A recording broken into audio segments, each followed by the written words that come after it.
welo-welo, orang yang punya tanah justru dizolimi, diusir dari tanahnya diambil, dia dikriminalisasi, dan hari ini kena 2 tahun. Padahal tuntutannya 2,6. Ini berarti full, ya, semua dikabulkan ibaratnya, cuma kurang 6 bulan. Yang kedua, saya juga ingin tegaskan bahwa karena ini mengambil upaya hukum kepada Bapak Jaksa, tolong hormati proses hukum yang kami lakukan, karena ini sedang balik status quo, kita tunggu ya keputusan dari Pengadilan Tinggi. Nah, nanti kalau yang mulia Pengadilan Tinggi DKI Jakarta memberi vonis apa, mari bareng-bareng, dan tentu saja kami tetap akan mentaati itu.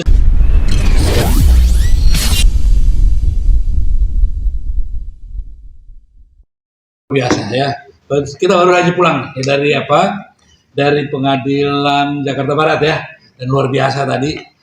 Dan sebetulnya Mas ini sudah harus ditahan, tapi untungnya ya kita semua waspada ya, kita semua ada pengacara hukum hebat yang bisa menjelaskan nanti. Nah, Mas Budi, kita ini kan sangat prihatin ya, kok bisa-bisanya kok sampai ada putusan 2 tahun, kira-kira gimana tuh? Begini Mas, saya juga heran. Kenapa kok barang saya sudah diambil, saya dipukul di atas tanah saya sendiri, 5 kontainer saya dicuri, tanah saya diambil, pada saya melaporkan dengan bukti-bukti yang valid. Justru yang paling aneh, laporan saya itu sudah diakomodir oleh Barreskrim Polri dan sudah dilakukan gelar perkara tanggal 2 Agustus tahun 97. Ya. Bahkan penyidiknya dikenai kode etik profesi. Kok tiba-tiba saya bisa dilaporkan balik, girik ini dikatakan palsu. Padahal girik ini pas sudah dicek di Menko Polhukam asli. Bahkan orang Menko Polhukam pun sudah datang ke lurahan, namanya Dado. Dia udah lihat langsung, oh iya. Dan surat-surat itu resmi yang dikeluarkan camat itu bahwa girik saya, AJP girik itu terdaftar di camat. Tapi kenapa kok datang camat, saksi dari camat menyatakan tidak terdaftar, justru udah dijual tahun 84. Ini kan bingung, ini semua pemutarbalikan fakta. Kenapa saya katakan begitu Mas? Karena ya satu, kita bukti formilnya ada yang menyatakan camat yang tanda tangan bahwa AJB itu ada, tapi sekarang dibilang tidak terdaftar, udah dijual kepada BMJ. Padahal BMJ Mas, ya, data Menko Polhukam, data di Menkumham ya, PT BMJ berdiri 2008, dia transaksi 84, kan nggak nyambung. Kita tunjukkan ini ke hakim, nggak dilihat. Nah, ini itu begini deh, itu mengerikan ya. Tadi semuanya sudah jelas ya. Ya. Ada ketidakberesan, kejanggalan dan ketidakcermatan ya. Nah, mungkin teman yang mendamping yang sebagai kuasa hukum lebih tahu kan, lebih mengikuti. Yang pertama, saya ingin jelaskan kenapa hari ini saya bersama tim kuasa hukum Bang Yaya Rashid, Bu siapa namanya? Mercy Siombing dan yang lainnya tadi mengambil kesimpulan kita pulang dulu.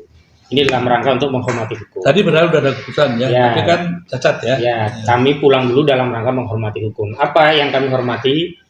Pertama, kami tadi sudah secara resmi mengajukan banding, sehingga sebagai asas presumption of innocence, sebelum ada putusan yang inkrah, tentu Pak Budi ini dianggap tidak bersalah dulu, kecuali ada putusan kasasi, dan sekarang proses sedang banding. Yang kedua, memang tadi oleh jaksa tidak dieksekusi, karena memang jaksa juga belum ada surat eksekusinya, sehingga kami membawa pulang klien ini dalam rangka untuk menghormati hukum. Sekali lagi ya, untuk menghormati hukum. Sebab kalau klien kami ini tidak kami bawa pulang, khawatir klien kami punya pikiran lain, karena dizolimi, karena kasusnya luar biasa. Ini kalau meminjam istilah Jawa, ceto welo-welo, orang yang punya tanah justru dizolimi, diusir dari tanahnya diambil, dia dikriminalisasi, dan hari ini kena 2 tahun. Padahal tuntutannya 2,6. Ini berarti full ya, semua dikabulkan ibaratnya, cuma kurang 6 bulan. Yang kedua, saya juga ingin tegaskan bahwa karena ini mengambil upaya hukum kepada Bapak Jaksa, tolong hormati proses hukum yang kami lakukan, karena ini sedang balik status quo, kita tunggu ya keputusan dari Pengadilan Tinggi. Nah, nanti kalau yang mulia Pengadilan Tinggi DKI Jakarta memberi vonis apa, mari bareng-bareng. Dan tentu saja kami tetap akan mentaati itu. Itu saja sementara yang ingin saya sampaikan. Tujuan bahwa dia tidak dilibatkan dalam hal apapun. Itulah salah satu fakta hukum ya.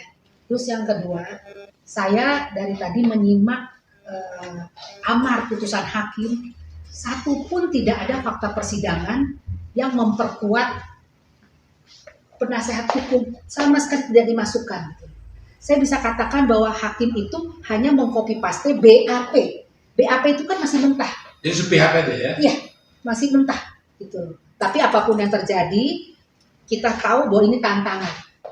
Kita tahu Indonesia industri hukum ternyata masih berlangsung. Jadi intinya kami menghormati putusan hakim pada hari ini, namun izinkan kami untuk berupaya lebih keras. Kami akan banding, bila perlu kami meminta seluruh rakyat Indonesia ingat bahwa jika ini bisa ditimpa pada Budi, tidak mungkin itu tidak terjadi juga pada kita semua. Betul. Kenapa? Karena Budi dan Lela ini membeli dengan fakta-fakta yang sah. Mereka juga bukan orang tolol, tidak mungkin membeli girik yang kucing dalam karung. Karena itu kami mohon kepada rakyat Indonesia, siap-siap. Kalau kita sekarang tidak berani untuk menyatakan bahwa kita benar, mungkin giliran Anda. Oke, itu. Nah, sekarang Anda juga kan yang biasanya yang sering banyak bicaranya kan, jadi mungkin lebih tahu loh. Ya, makanya tadi saya pada saat pembacaan putusan itu kan pertamanya saya lihat tidak ada sama sekali pertimbangan mengenai bukti-bukti kita, saksi-saksi kita ya, tidak ada sama sekali. Sehingga saya bisik partner saya bahwa lebih baik mungkin kita minta saja pemecahan vonis saja langsung karena buang-buang waktu. Jadi saya lihat perkara ini memang susah karena mulai dari awal settingan, mulai sejak dari kepolisian, kejaksaan, Anda yakinin ya? hakim. Anda yakinin ya? Saya yakin karena pada saat kita melakukan pra peradilan, kenapa dia tidak hadir? Coba lihat, negara apa ini? Orang penegak hukum dia tidak betul hukum, dipanggil oleh pengadilan untuk melakukan sidang dia tidak hadir, langsung dia daftarkan saja, limpahkan kepada pengadilan, dan dalam hari dan tempo yang sangat singkat hari itu juga langsung terbentuk majelisnya. Jadi majelis ini memang sudah di request. Oke. Ada satu hal yang selalu saya ingat ya dari pesanan selalu bilang begini, tidak ada satupun ya di persidangan ya, di fakta persidangan ya yang bisa membuktikan pihak mereka ya. Nah, betul. Bahwasanya adalah palsu gitu kan. Betul. Gimana? Dan sangat betul. Satu pun bukti-bukti yang diajukan itu tidak ada sama sekali yang saja dan tidak ada pembandingnya. Semua surat-surat dari penjual yang ditempati membeli Pak Budi itu tidak ada perbandingan, semua sah dan dia tidak pernah menunjukkan yang mana yang dipalsukan, yang mana yang aslinya. Oke, tapi ini Mas kembali ya. Kan analis ini kan apa emang biasa begini nih di persidangan emang begini caranya. Jadi begini, kalau pengalaman kami, kalau hakim sudah berpihak, maka dia akan fokus pertimbangan itu mengadopsi pihak mana yang dia setujui. Nah, karena hari ini pihak jaksa, maka semua pertimbangannya dari jaksa yang diadopsi dari. Iya. Di materi penasihat hukum kami, materi pembelaan tidak pernah dikutip atau paling tidak dibantah lah. Misalnya kami katakan ini tidak ada hasil uji laboratorium forensik. Kedua, tidak ada ya penjelasan dari otoritas yang mengeluarkan girik kalau itu dianggap isinya palsu atau keterangan palsu. Ketiga, bahwa Pak Budi itu kan proses untuk melaporkan, menegakkan hukum. Masa orang melaporkan ke aparat penegak hukum dianggap memasukkan akta yang keterangannya palsu, benar atau tidak kan terserah penyidik. Kalau tidak benar kan berarti berhenti. Kalau benar harusnya lanjut, itu aja selesai. Oke, kalau begitu kan tiga-tiganya ya menyatakan nggak beres nih gitu. Bisa nggak saya bilang? Ya, betul. Nggak beres. Nah, kalau nggak beres ini kan, tentunya kan ini satu fakta ya, fakta loh ya.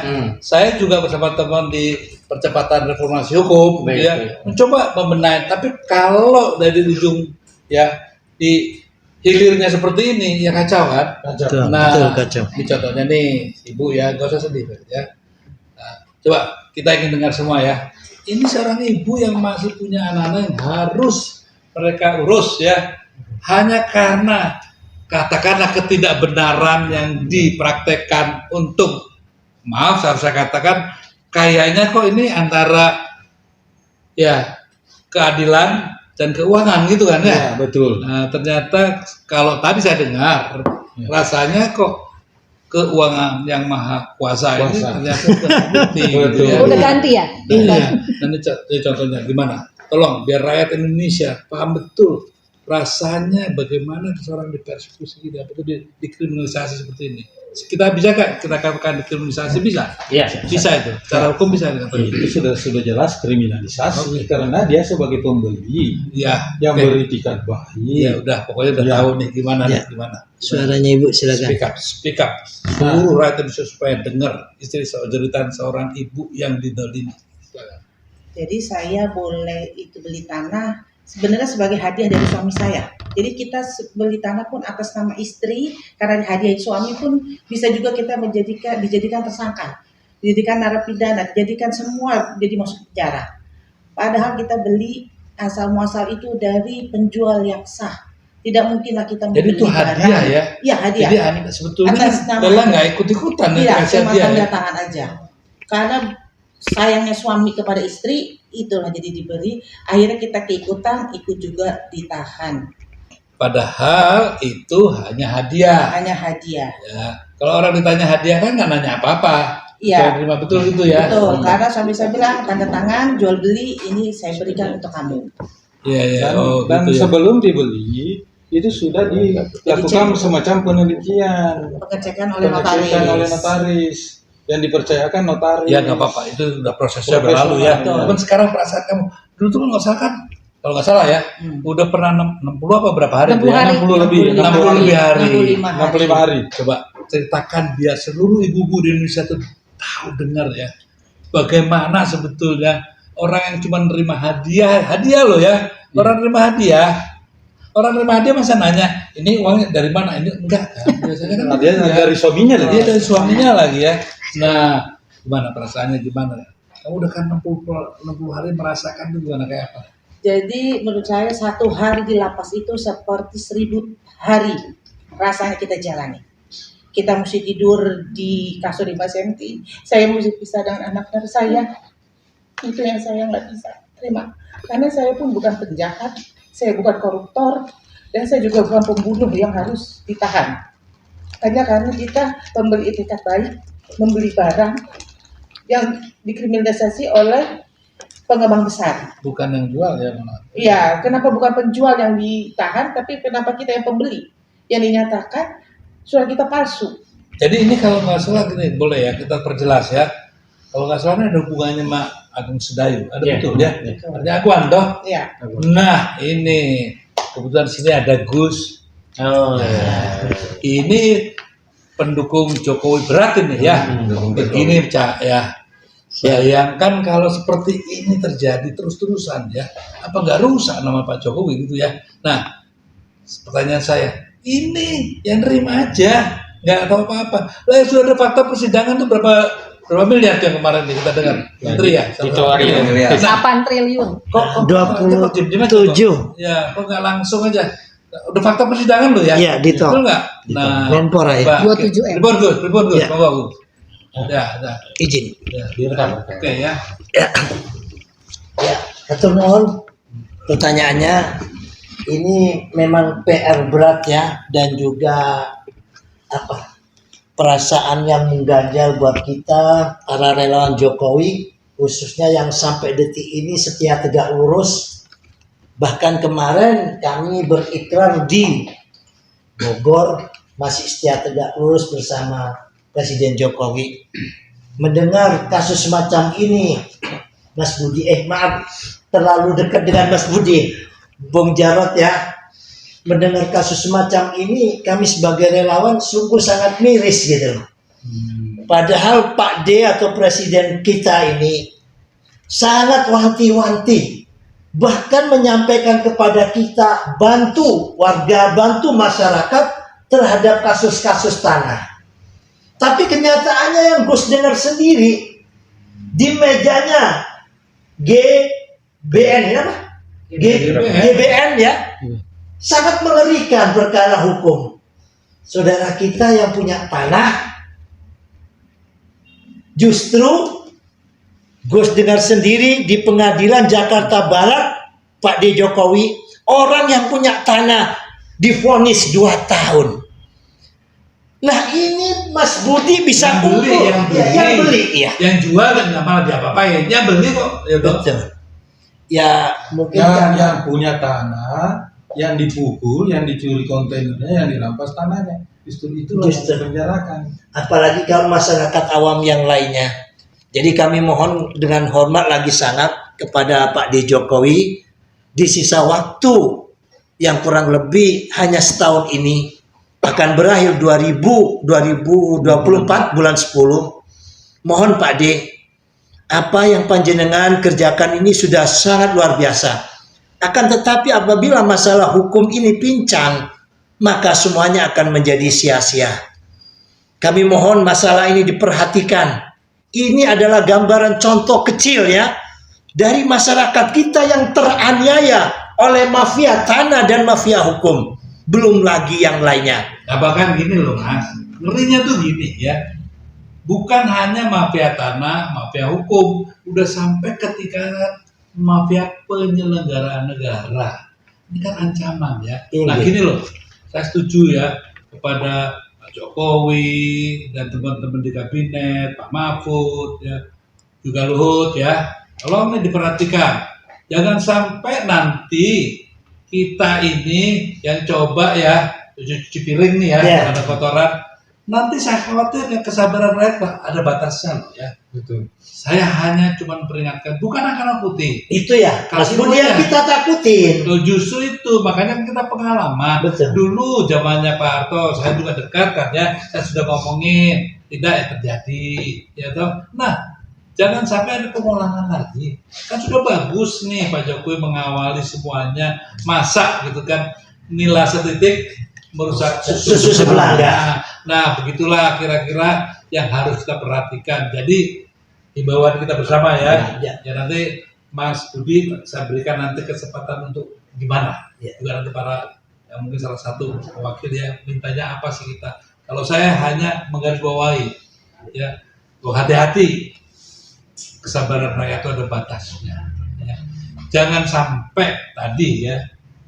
Hanya perilaku, ini contohnya juga nih, kenapa nih, ini yang paling penting satu ya, teman-teman, saudara-saudara di Tionghoa ya, hanya kelakuan segelintir orang ya, akan menghancurkan, merusak jutaan orangnya ya. Coba ingatlah itu, jangan begitu. Kalau betulnya saudara Guan, ini dari saya Eros Jarot ya, jelas saya hanya minta kepada saudara, cobalah kalau memang betul loh ya. Saya cuma dengar saja, betul periksa lagi. Mungkin aja Anda tidak mengontrol secara baik ya. Mungkin Anda bukan langsung, tapi institusi di mana Anda yang menjadi sentral figurnya ternyata bukan hanya ini saja. Saya dengar banyak hal ya yang ditimbulkan sehingga menyebabkan kekesalan. Seluruh ibu tadi ya. Bagaimana kalau istri Anda diperlakukan seperti ini? Bisa nggak? Mau nggak? Gitu kan? Betul. Bagaimana kalau anak Anda diperlakukan seperti Mas Budi? Nah, tolong dipikirkan. Satu hari, kalau begini terus, saya yakin akan datang masanya di mana rakyat sudah tidak bisa lagi. Nah, tidak ada satu kekuatan di negeri ini, sepengetahuan saya, yang bisa ya mencegah dan menghentikan kalau rakyat sudah bangkit dan marah. Saya sebagai orang yang mendukung Jokowi kita ya Mas. Ya. Nggak mau gitu dong, hanya gara-gara kelakuan orang-orang yang nggak jelas ini. Ya. Jadi saya perhatikan, nggak ada hubungan sama aseng-asong, nggak ada saya. Saya hanya ingatkan ya, bahwa tolong Anda ini mewakili ras ya, tentu yang jangan sampai rasa banyak kok teman kita baik banyak ya. Betul. Ya. Tapi kalau yang begini-begini bahaya. Nah ini juga nih. Ya maaf ya, saya harus katakan, nggak apa-apa buka ya. Coba nih teman-temannya, saya tahu ya. Coba Mas Antoni Salim, ya, Mas Dewi, segala gitu, duduklah sama-sama ya. Cobalah kita sama sebagai warga ya, kita membangun sebuah komunitas bangsa yang lebih dingin. Ya. Jangan lagi hanya gara-gara uang. Ya Gus, orang kok sampean bacain ayat-ayatnya tuh ya. negara berketuhanan seperti apa. Nah, tapi sebelum saya lebih jauh, Mas, mungkin ya ada statement terakhir gimana? Apa sih yang Mas inginkan dan yang mengharapkan dari apa yang semua diperjuangkan selama ini? Gimana, Mas? Terima kasih Mas Reza. Kepada seluruh rakyat Indonesia, ada dua hal yang saya inginkan. Kalau masalah hukum, karena ini tadi perintah penahannya tidak ada, eksekusinya tidak ada, ya mari saya berharap pengacara saya nanti ada semacam nunggu sampai putusan ingkrah ya. Ini belum ingkrah, jadi saya berharap ingkrah dulu. Itu yang pertama, karena memang kami selama ini pun dalam persidangan 25 kali itu ya membuang energi yang luar biasa untuk mendekatkan kebenaran. Itu yang pertama. Yang kedua, kepada seluruh rakyat Indonesia tolong diawasi. Seluruh ahli hukum bisa mengecek di link ini, di bawah ini. Ya, di bawah ini nanti bisa dicek, di situ ada BAP, ada bukti kepemilikan saya, ada bukti kepemilikan Agung Sedayu. Mari kita bawa ini ke ruang publik. Mari kita buktikan kebenaran yang sebenarnya. Oke. Oke, itu yang paling penting. Mungkin kita juga nggak fair kalau masih ya gimana? Ada pesan apa kira-kira buat ibu di Indonesia ini? Ya. Ya. Jadi sebetulnya dari ibu biasanya kan terima tanah rumah dari suami ya. Tapi kalau saya tiba-tiba nanti habis terima hadiah dari suami kita di penjara, agak repot juga jadinya kita ibu. Jadi ibu jadi mungkin jadi ibu jadi takut jadinya terima harta dari suami. Itu pesan yang paling ini. Artinya hati-hati kalau suami masih hidup, mungkin perlu juga ya dipertanyakan, diperjelas karena bisa aja kriminalisasi terjadi ya kan. Istrinya di bawah. Oke, sekarang mewakili ya kuasa hukum ya. Kira-kira apa sih yang diharapkan? Contohnya gini, kita kan memperjuangkan perbaikan ya, perbaikan pelaksanaan hukum dan penegakan keadilan di lembaga peradilan. Kira-kira gimana? Teman-teman silakan. Iya, saya kecewa. Jadi putusan tadi justru mengkonfirmasi mafia peradilan itu ada dan ada. Tadinya kami berharap ada putusan yang berkeadilan sehingga kami bisa memberikan pledoi umum kepada aparat penegak hukum bahwa praduga publik tentang adanya mafia peradilan itu tidak benar, tidak ada. Hari ini nyata ya. Justru makin menguatkan, mengkonfirmasi. Apa parameternya? Di antaranya tadi ada administrasi yang belum disiapkan, ternyata putusannya ada. Kemudian kami menunggu lama untuk membacakan putusan. Setelah putusan selesai, semestinya diberi kesempatan untuk menyampaikan pandangan, langsung buru-buru Ketok palu. Untung saja kami tetap meminta, tadi sudah menyampaikan balik, sehingga saya berharap terlepas dengan motif apapun, saya minta hukum sebagai Panglima kepada para kejaksaan untuk menghormati proses ini. Kita bareng-bareng tunggu. Saya tidak kecewa dengan putusannya, kita berproses saja, tapi saya kecewa dengan prosesnya. Andaikan prosesnya benar, bahwa memang klien kami bersalah, jangankan 2 tahun, 10 tahun pun kami ridho. Tapi problemnya, prosesnya tidak benar, bukti dari kami diabaikan, hakim sebagaimana jaksa hanya fokus dengan BAP. Tentu saja ini harus kami sampaikan kepada publik karena kami sekali lagi tidak ingin apa yang menimpa klien kami juga menimpa kepada rakyat Indonesia. Ya oke, jadi gini ya. Oke, ini juga pesan buat Pak Jokowi nih ya. Itu juga nanti sampean tutup pakai kalau perlu kutipan-kutipan ayat biar sebagai negara berketuhanan itu kembalilah ke jalan benar itu kan ya. Ini Pak Jokowi. Kalau memang Pak Jokowi tadi suruh ayo kita bantu rakyat, bantu ini. Nah, saya mohon Pak Jokowi ya. Tolong Pak Mahfud juga gitu ya. Tolonglah bagaimana jaksa ini ya dipanggil, diperiksa itu, suruh diperiksa itu. Yang kedua tuh benar nggak tuh jaksa-jaksa yang terlibat di sini. Kalau kehakiman mungkin nanti Mahkamah Agung ya. Atau dipanggil jaksa yang pernah ngecek di lapangan. Iya. Orang Menko Polhukam. Iya, kayak gitu. Pokoknya gitulah ya kita berharap. Kalau minta Pak Jokowi ke Mahkamah Agung kurang tepat karena bukan ranah. Tapi paling tidak berdialog dengan Mahkamah Agung bisa ya kan. Bagaimana itu? Nah, begini Cak. Tidak apa-apa nanti yang lainnya kalau namanya sekarang pun kita tutup nih ya. Cak Gus, Cak, sampean coba deh bicara bagaimana sih sebuah negara yang katanya berketuhanan, berpancasila, ya, kalau representasinya adalah hukum yang seperti ini, itu kan kacau, ya. Nah, itu, Ya, sahabat Indonesia, hari ini kami hadir di tempat ini dan saya menyaksikan sendiri di pengadilan. Ini adalah real, ini adalah nyata, ini bukan hoax ya. Apa yang terjadi pada bangsa dan negara kita ini nyata ya. Apa yang disampaikan oleh Mas Rozinuddin tadi, bahwa mafia hukum itu nyata pada bangsa ini. Begitu juga mafia tanah. Bahkan ditambah oleh Bang Eros Jarot, mafia apa Bang tadi? Penyelenggara negara. Nah, Indonesia adalah negara yang berketuhanan. Bagaimana nilai-nilai ketuhanan ini bisa menjadi roh untuk terwujudnya keadilan sosial bagi seluruh rakyat Indonesia. Seorang Pak Budiarjo yang memiliki teman aktivis dan pengacara menuntut keadilan masih sulit, apalagi kepada rakyat-rakyat kami, saudara-saudara kami yang ada di pedesaan yang banyak tanah mereka dirampas.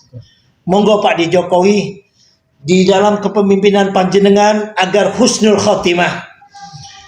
Bagaimana perkara masalah tanah, masalah hukum ini tidak ada kata terlambat untuk membenahinya. Kami orang NU senantiasa diajarkan untuk berzikir ya Allah biha, ya Allah biha, ya Allah bihusnil khotimah.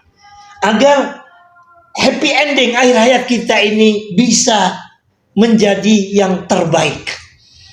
Dan salah satu kerancuan di dalam pemerintahan panjenengan Pak D, yaitu kerancuan di dalam masalah mafia tanah dan perkara masalah mafia hukum yang harus dibenahi. Demikian konten ini mudah-mudahan bermanfaat. Waktu kami kembalikan kepada Bung Eros. Ya, terima kasih Pak Sul. Nanti masih ada nih, Leo juga ada, terus nanti layar kita ini karena tadi disepakati, terus juga kawan kita satu tuh ya, tuh coba di sana lihatin tuh. Nah, ini orang yang geret tadi ya, geret untuk kebenaran kan tuh ya. Jadi terima kasih kepada teman-teman seluruh rakyat Indonesia, juga kepada Pak Jokowi dan para pembantunya ya. Ini sebuah laporan di lapangan juga kepada teman-teman di reformasi hukum, percepatan reformasi hukum ya. Ini juga laporan otentik dari lapangan. Mudah-mudahan ini bisa menjadi bahan pertimbangan, perenungan dalam mengambil kebijakan yang akan datang. Terima kasih ya Pak Didi, dikuatkan. Jangan kecil hati. Billahi taufiq. Assalamualaikum warahmatullahi wabarakatuh. Waalaikumsalam warahmatullahi wabarakatuh. Turun. Abang belum ngomong Kak. Gara-gara ulah segelintir tanda kutip ya etnis tertentu ini bermasalah sama teman-temannya yang lain nih. Abang juga tadi udah sempat kasih contoh di suatu daerah itu udah mulai ada pengusiran. Abang bisa ceritakan itu. Teman-teman wartawan, selamat siang. Kita tadi telah menyaksikan vonis yang benar-benar masih perlu kita revisi atau dibanding atau kasasi sesuai prosedur yang ada.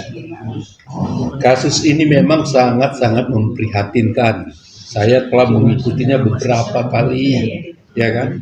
Alat-alat bukti dari katanya surat palsu, ternyata hasil laboratorium forensik juga tidak ada menyatakan itu palsu. Nah, jadi bukti-bukti dasar-dasar yang kuat dari pengacara saya lihat dalam persidangan tadi selalu diabaikan atau dicueki. Ya, saya sebagai sedulur Jokowi yang membela Pak Jokowi mulai dari kotak-kotak Jokowi Ahok hingga Jokowi JK, Jokowi Ma'ruf Amin saat ini, saya sebagai wartawan selalu connect dengan berbagai intel di Sekretaris Militer Presiden. Saya sudah mengendus. Ini bahaya loh. Kasus-kasus mafia tanah, mafia hukum, mafia narkoba yang begitu marak di negara kita ini sudah sangat akut. Bahkan ini ada indikasi bisa menimbulkan hoax. bisa menimbulkan chaos, bisa menimbulkan huru hara. Salah satu dari informasi yang saya dapat dari Riau, sudah ada pengusiran antar etnis tertentu gitu loh.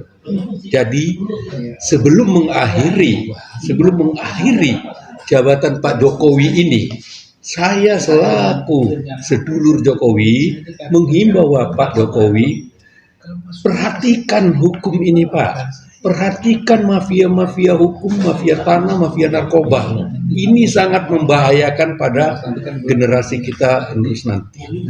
Jadi dengan adanya vonis ini, ya perlu diperiksa itu mulai dari jaksanya, mulai dari hakimnya. Penyidiknya ya sudah jelas itu sudah salah. Jaringannya. Ini jelas-jelas ya dari persidangan tadi kita lihat aneh sekali. Banyak dalil-dalil yang disampaikan oleh pengacara selalu diabaikan. Dan saya sebagai wartawan selalu mendapatkan kasus seperti ini di mana saja. Dan mengherankan loh ya. Saya mengherankan di DKI masih terjadi begini loh. Di DKI yang di depan mata istana presiden. Jadi apalagi yang di daerah, di desa-desa, Di luar pulau di ya. Kalimantan, di Sumatera, Lampung. di Riau, di Jambi, rakyat itu selalu menjerit, selalu ditindas. Jadi kita Pak, sebagai relawan Jokowi juga disuruh memantau, disuruh mengawasi. Tapi beginilah kenyataan yang kita lihat. Di lapangan Jadi ya. sangat-sangat memprihatinkan bagi kami relawan Jokowi. Kami menghimbau juga ke Pak Jokowi, masih ada kesempatan Bapak untuk memperbaiki agar citra Bapak meninggalkan jabatan ini bisa smooth dan bisa dihormati oleh rakyat banyak.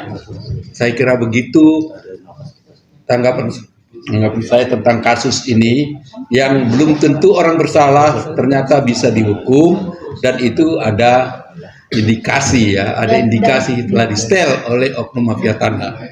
Tegas kepada aparat penegak hukum yang telah menjadikan industri hukum di negeri ini. Terima kasih. Jadi gini, oke Mas Budi, gimana? Sebenarnya gimana apa sih yang terjadi? Gimana sih? Gini Mas Heru, saya juga bingung bagaimana penerapan hukum di negeri ini. Bayangkan, saya kan membeli Mas, menggunakan notaris PPAD yang bukan kaleng-kaleng. Ya, semua mengakui notarisnya bukan kaleng-kaleng, dia mantan DPR.